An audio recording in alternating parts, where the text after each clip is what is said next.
कि सियासत किन किन मुद्दों पे की जा सकती है। बेरोजगारी, ये हर घर का प्रॉब्लम है, हर घर का प्रॉब्लम, और हर धर्म के भी लोगों का प्रॉब्लम है। बेरोजगारी का अगर जिक्र किया जाए तो क्या होगा? भविष्य बेहतर बनेगा। बार बार अगर इस पे जिक्र हो, बहस हो, चर्चा हो तो शायद किसी सही दिशा में आगे बढ़ा जा सके।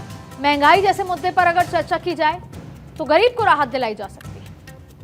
कानून व्यवस्था जो एक बहुत बड़ा मुद्दा है, कानून व्यवस्था पर बात हो तो सुरक्षित समाज बनाया जा सकता है।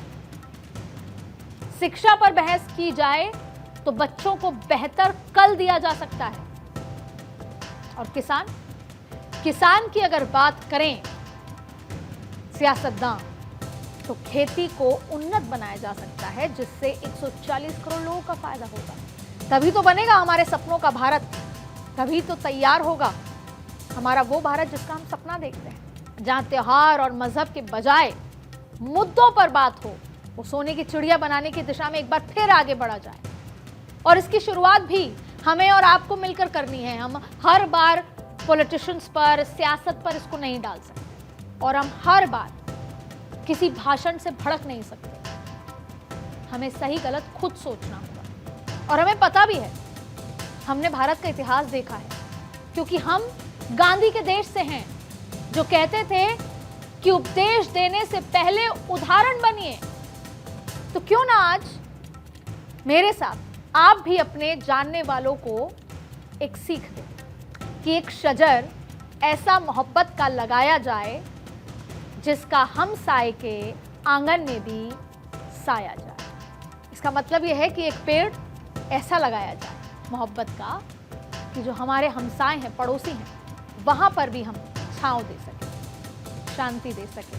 अब मैं ये नहीं कहती दीपावली पर पोल्यूशन की चिंता ना करें, जैसा मैं पहले कह रही, एक दिन में बहुत कुछ बदलता है। एक एक दिन को रोका जाए, कंट्रोल किया जाए तो बहुत कुछ बेहतर हो सकता है। मैं ये भी नहीं कहती कि होली पर पानी की बर्बादी का जिक्र ही नहीं होना चाहिए, बात नहीं करनी जानी चाहिए, ऐसा नहीं है। लेकिन इस तर्क में मेरी एक छोटी सी दलील है।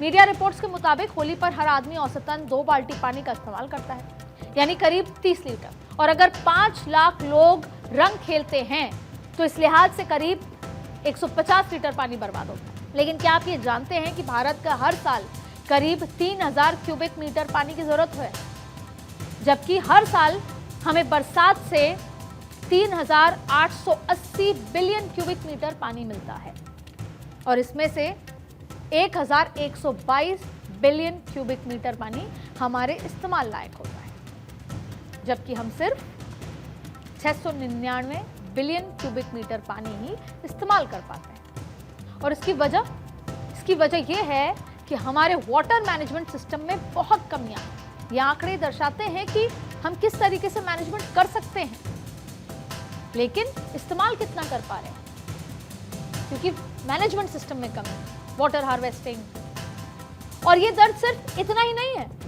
माना जाता है कि हर दिन एक व्यक्ति को उसकी जरूरतें पूरी करने के लिए 150 लीटर पानी की जरूरत होती है, जबकि हमारे देश में औसतन हर व्यक्ति हर दिन 45 लीटर पानी बर्बाद कर ही रहा है।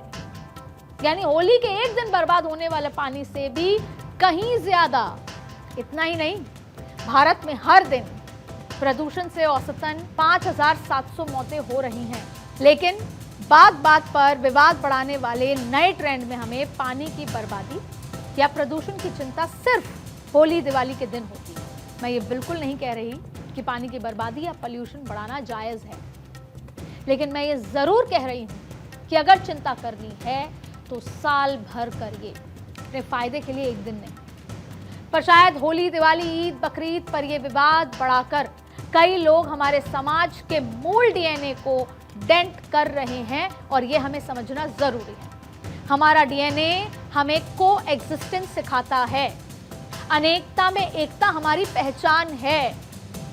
मुसलमानों के घर में बनी ईद की सेवइयां की मिठास अगर हिंदू ना महसूस करे, अगर किसी हिंदू के घर पर बनी गुजिया की मिठास एक मुसलमान का जायका ताजा ना कर दे, तो कैसी ईद, कैसी होली, कैसी दिवाली और कैसी बकरीद हो? तो यही रहा है।